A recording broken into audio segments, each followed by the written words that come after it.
अगर हम जहां पे भी निवास करते हैं, जहां पे भी रहते हैं, अगर अपनी खुद की एक मोनोपोली बनाने की कोशिश किया तो उसका नतीजा बहुत ही गलत सामने आया। यानी उसका नतीजा जो हुआ वह जानने लायक है, समझने लायक। एक ऐसा व्यक्ति जो हमेशा इस बात की दुहाई दिया करता था कि हर जगह मेरे ही द्वारा जारी किया गया सर्टिफिकेट लगेगा, बाकी कोई सर्टिफिकेट नहीं लगेगा। जी हां, मैं बात कर रहा हूं उन तमाम सर्टिफिकेशन के बारे में, मैं बात कर रहा हूं उन तमाम डिप्लोमा के बारे में और डिग्री के बारे में जिन पर उस देश की सरकार ने उस पर बैन लगा दिया।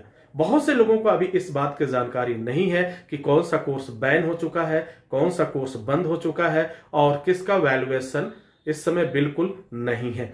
तो आज मैं उन कंपनियों का और उन कॉलेजों का नाम तो हम नहीं लेंगे, लेकिन आपको आगाह जरूर करेंगे कि आप सावधान रहिए कि कहां पे हमें क्या करना चाहिए और क्या नहीं करना चाहिए। अगर आप हेल्थ सेफ्टी ऑफिसर का कोर्स करने जा रहे हैं, फायर सेफ्टी ऑफिसर का कोर्स करने जा रहे हैं या फूड सेफ्टी ऑफिसर का कोर्स करने जा रहे हैं, तो आपको बहुत ही सावधान व सजग रहने की जरूरत है। दो बातें आपको समझ लेनी चाहिए कि क्या कोर्स करने के बाद आपको प्राइवेट सेक्टर में वर्क करना है या गवर्नमेंट सेक्टर में वर्क करना है।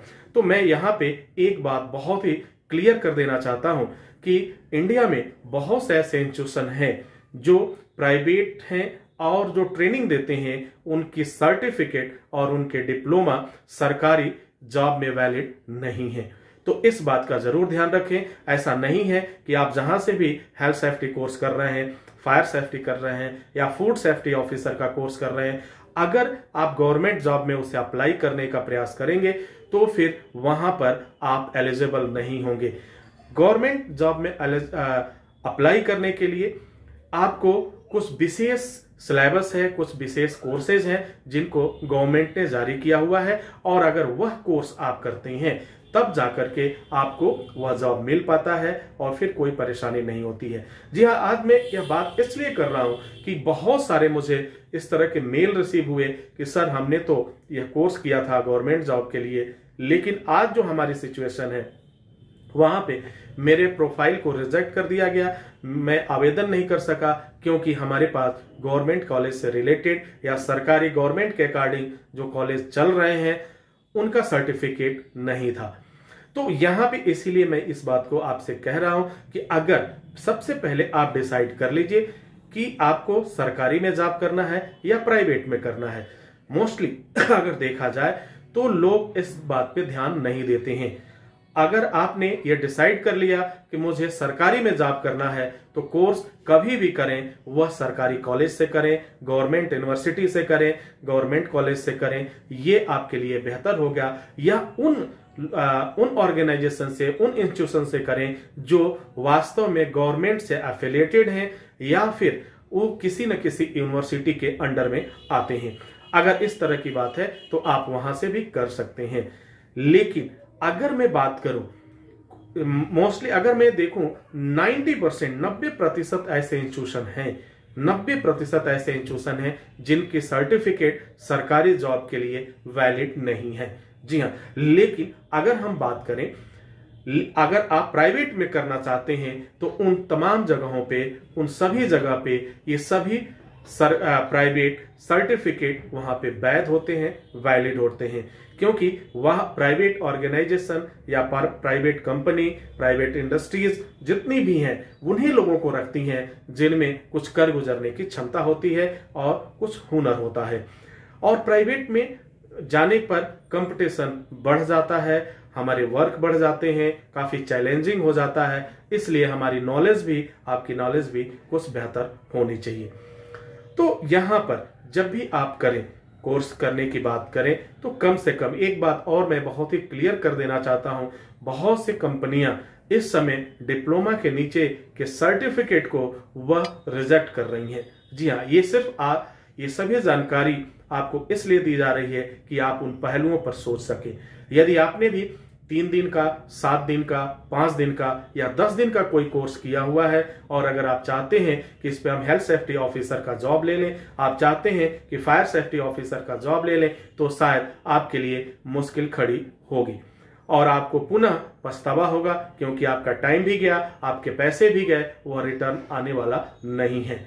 क्योंकि तमाम बातों को देखते हुए अभी हाल ही विगत लगभग 3 साल पहले की घटना एक मैं बताता हूं। इस घटना से आप अंदाजा लगा लेंगे कि वो यह बात कहां तक सच है और कहां तक गलत है। जिस तरह से जानकारी मिली, जो जानकारी हम लोगों को भी मिली, उसमें यह बताया गया कि एक व्यक्ति एक कंपनी में जॉब के लिए जाता है, ठीक है, और वह गवर्नमेंट सेक्टर से उसने अपने कोर्स को कंप्लीट किया हुआ था। लेकिन वहां पर जाने के बाद उस कंपनी ने यह कहा कि मुझे यह सर्टिफिकेट नहीं चाहिए, हमें यह सर्टिफिकेट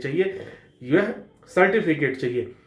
उस व्यक्ति ने पूछा कि सर, मैंने गवर्नमेंट कॉलेज से यह डिग्री प्राप्त किया है, हमने पढ़ाई किया हुआ है और हमने लगातार 3 साल तक पढ़ाई किया हुआ है, और जिस कोर्स की आप बात कर रहे हैं वह 3 दिन के कोर्सेज हैं, 5 दिन के कोर्सेज हैं और 7 दिन के कोर्सेज हैं। तो उस कंपनी के लोग जो थे, जो हायर अथॉरिटी थे, जो हायर करने वाले थे, उनका जवाब यह था कि मुझे जो बताया गया है वह सिर्फ यही बताया गया है कि आप सिर्फ यही सर्टिफिकेट कि जिनके पास होगा उन्हें ही आप हायर करेंगे, बाकी किसी को हायर नहीं करेंगे।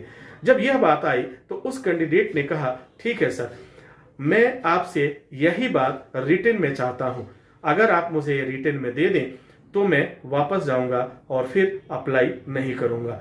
उस व्यक्ति ने रिटन में यह दे दिया कि हमारी कंपनी के नियमानुसार, हमारे कंपनी के पॉलिसी के अनुसार हम सिर्फ यही सर्टिफिकेट लेने के लिए ऑथोराइज हैं, बाकी हम किसी भी सर्टिफिकेट को नहीं ले सकते। अब वह कैंडिडेट वापस जाता है और सोचता है कि मेरे साथ तो बहुत बड़ा धोखा हुआ।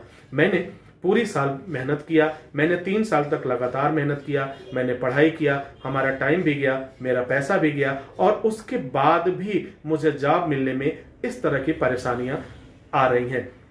वह जाने के बाद वो जाकर के वह कोर्ट का सहारा लेता है और मुकदमा कर देता है, और मुकदमा करने के बाद से नोटिस जाती है, और नोटिस में जज ये पूछता है कि आपको किसने अधिकार दिया, आपको किसने ये बताया कि सिर्फ यही सर्टिफिकेट वैलिड होगा, बाकी गवर्नमेंट सेक्टर के सर्टिफिकेट वैलिड नहीं होंगे।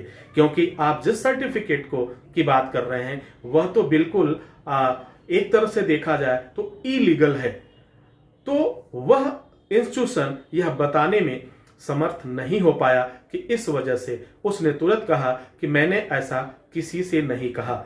फिर कंपनी को बुलाया गया, जिस कंपनी के लोग हायर कर रहे थे उनसे पूछा गया, आपने किस आधार पर इस बात को कहा।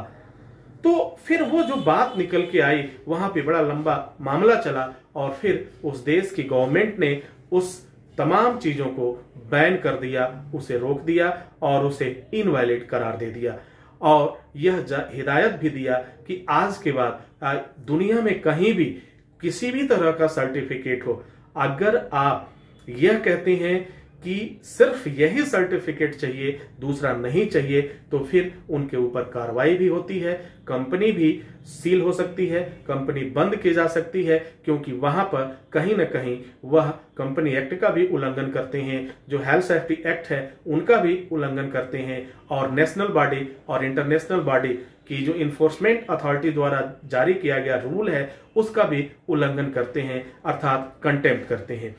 तो कहने का तात्पर्य यह है कि अब वह वक्त चला गया कि जब सिर्फ किसी एक व्यक्ति की मोनोपोली हुआ करती थी कि नहीं, मुझे चाहिए तो सिर्फ यही चाहिए, बाकी कुछ नहीं चाहिए।